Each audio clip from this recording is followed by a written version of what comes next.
Olá, eu sou o Leandro, eu sou professor de Ciências da Secretaria Municipal de Educação de Barretos. Bom, nessa aula eu farei uma revisão sobre o reino animal.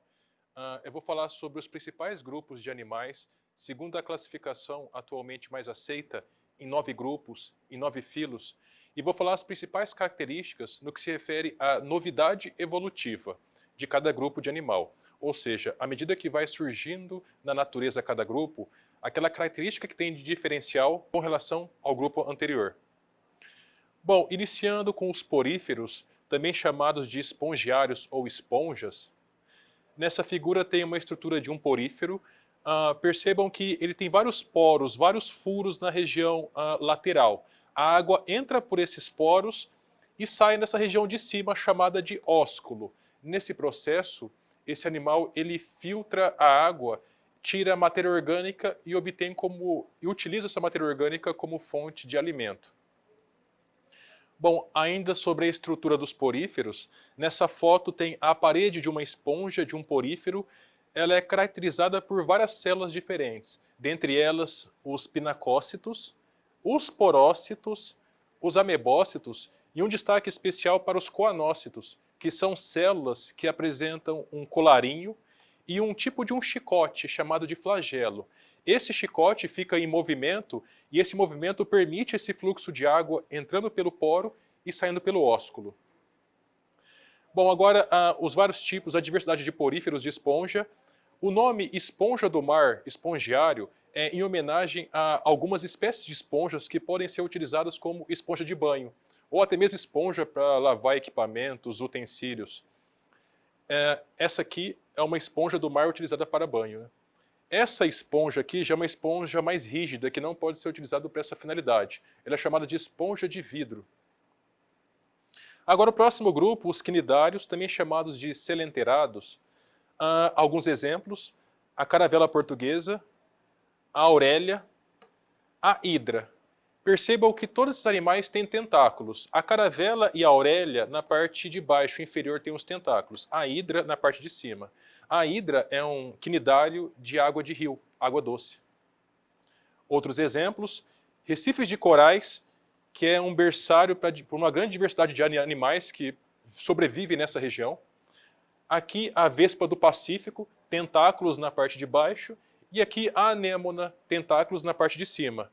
Esses tentáculos, eles têm uma estrutura muito importante que caracteriza os quinidários, que é o potencial que esses animais têm de provocar ferimentos nas pessoas que entram em contato, e outros animais também. Então, nessa figura temos uma caravela portuguesa e alguns peixes aderidos na região dos tentáculos. Nesses tentáculos tem essas estruturas aqui, o quinidoblasto, que é uma célula que ela fica desarmada. Quando em contato com os tentáculos, essa célula se desarma, libera esse flagelo e substâncias urticantes, que pode, no caso dos seres humanos, levar irritação na pele. No caso de peixes e outros animais, pode paralisar eles ou até mesmo levar à morte. Os quinidários são os primeiros animais a desenvolverem, na escala evolutiva, um sistema gástrico, o sistema gastrovascular, que é o tipo de um estômago primitivo onde se inicia a digestão dos alimentos. Os plateumintos, também chamados em grego de eumintos verme, plate, achatado, vermes achatados. Como exemplos, nós temos a planária, que é um animal de vida livre.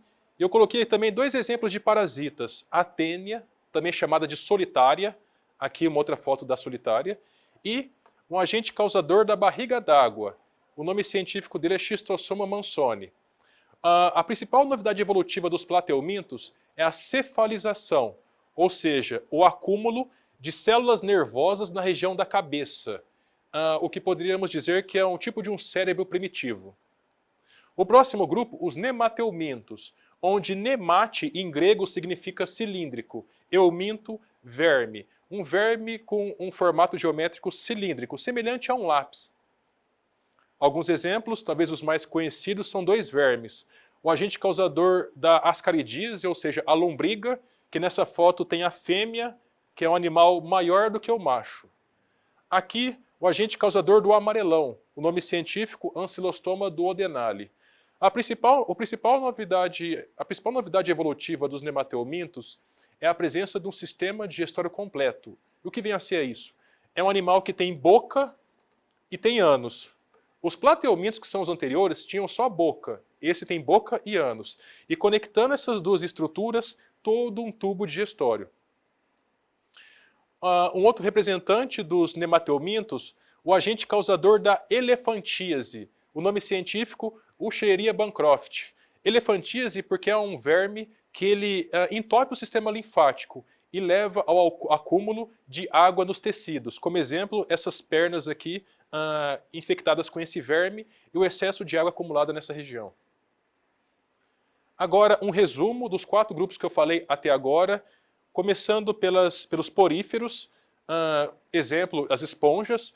Principal novidade evolutiva, como eu disse, várias células, com destaque especial aos coanócitos.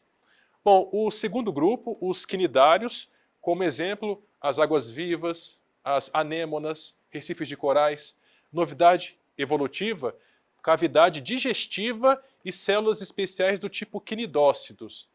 Já os plateumintos, vermes achatados, exemplos, as planárias, as solitárias. Principal novidade evolutiva, a cefalização. Por último, os nematelmintos, como exemplo, a lombriga, o ancilostoma. A principal novidade evolutiva, sistema digestório completo. Agora, os moluscos são animais de corpo mole. Principal novidade evolutiva, esses animais podem apresentar concha. Como exemplos, lula, polvo e sépia.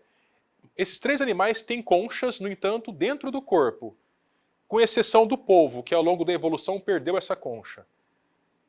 Agora, as conchas ficam muito mais evidentes nas ostras e nos mexilhões, no caracol e no caramujo. Já a lesma é um animal que ao longo da evolução também perdeu a concha. Anelídeos são vermes que têm anéis no seu corpo.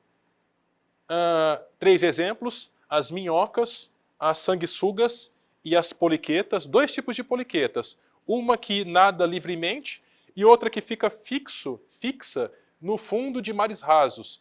Perceba que é muito evidente, tanto na sanguessuga quanto na minhoca, a presença de anéis, que dá nome ao grupo.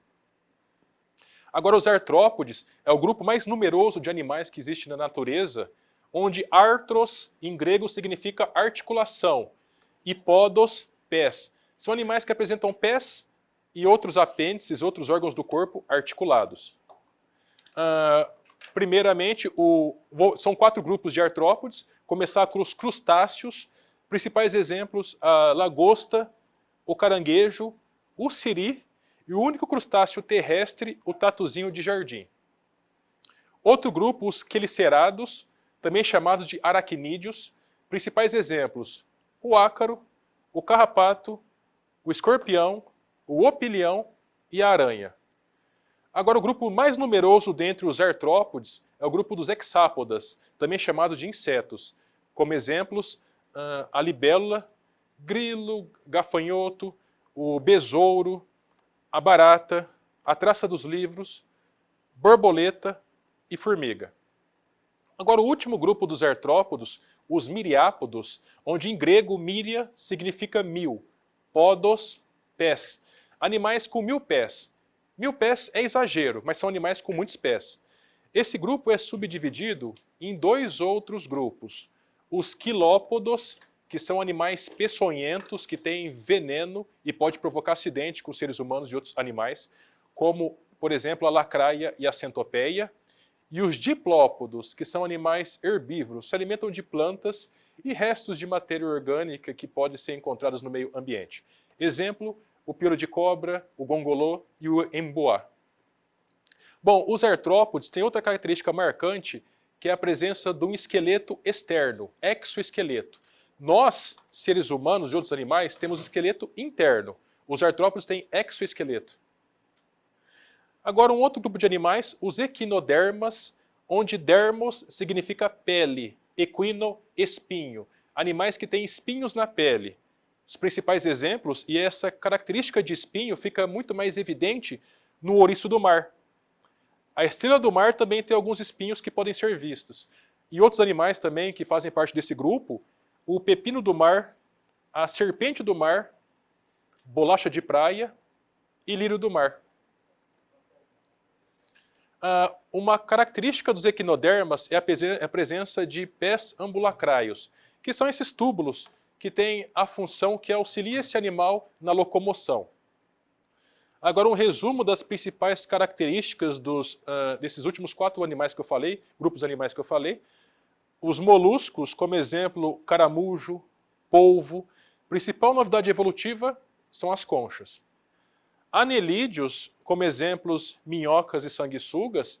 Principal novidade evolutiva são anéis no corpo. Já os artrópodes, como exemplos, insetos, crustáceos, aracnídeos e miriápodos. Principal novidade evolutiva, pernas e outras partes do corpo com articulação e, como eu disse, um exoesqueleto.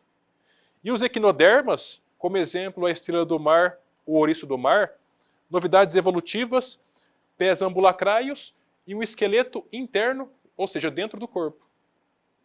Agora, o último grupo de animais, o grupo mais complexo que existe, dentre o qual nós fazemos parte, são os cordados, que são animais que apresentam uma estrutura chamada de notocorda. Notocorda é um bastão que os cordados têm em alguma fase da vida, alguns continuam tendo, persiste ao longo da vida, outros não. Nós, seres humanos e em outros animais complexos, a notocorda vai dar origem à coluna vertebral. O grupo mais simples de cordados, os protocordados, também chamados de cordados primitivos, são cordados que não têm crânio. Como exemplo, o anfioxo, que é um animal que parece um peixe, mas não é um peixe. E a assídia, que é um animal que fica fixo no fundo de mares rasos. Um outro grupo, também não são peixes, mas parecem ser peixes, os agnatos, que são animais que não têm mandíbula. Eles não têm um maxilar inferior. Percebam a boca, o detalhe da boca desse animal. Eu tenho 2 exemplos de agnatos. A lampreia, que é esse animal aqui, e as feiticeiras. Percebam que não tem mandíbula, tem a boca circular. Próximo grupo, o grupo dos peixes, agora de verdade. Nós temos 2 grupos de peixes. Os peixes cartilaginosos, cujo esqueleto é rico em cartilagem. Exemplos, o tubarão e a arraia. Peixes ósseos com esqueleto rico em osso, todos os demais peixes, como exemplo, o peixe palhaço, a tilápia, o pirarucu, o pintado e outros. Agora, um resumo desses animais que eu falei, os últimos 4 que eu falei. Protocordados, exemplo, anfioxo e assídia. Principal novidade evolutiva, notocorda. Peixes sem mandíbula, agnatos, como por exemplo a lampreia. Principal novidade evolutiva, o crânio. Peixes cartilaginosos como o tubarão, novidades evolutivas, mandíbulas e escamas. E peixes ósseos como tilápia, cascudo, pacu, a sardinha, novidade evolutiva, esqueleto ósseo. Bom, agora os animais mais complexos, começando pelos anfíbios, que nós temos 3 exemplos, 5 exemplos. O sapo, a rã, a perereca, a salamandra e a cecília. Os répteis, jacarés, crocodilos, lagartixa, jabuti, tartaruga, lagartos, cobra, nesse caso a sucuri, entre outros. Aves, como exemplo, araras, tucanos, pinguim, ema, gaviões, o pombo. E por fim, o grupo mais complexo que encontra-se na natureza, os mamíferos, que nós fazemos parte, os seres humanos. Outros exemplos, o elefante, cães, baleias, golfinhos, morcego, coelhos, cavalos. Agora um resumo dos últimos 4 grupos que eu falei. Os anfíbios, como exemplo, a cobra cega, o sapo. Principal novidade evolutiva, respiração utilizando um pulmão primitivo.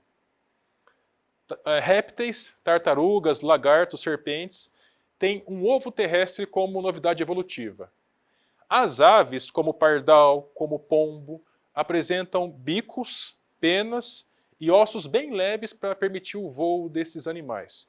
E por fim, os mamíferos, como nós, seres humanos, o gambá, o morcego, macacos, apresentam glândulas no corpo, como glândulas mamárias, sebáceas, sudoríparas, além de ter também útero e placenta.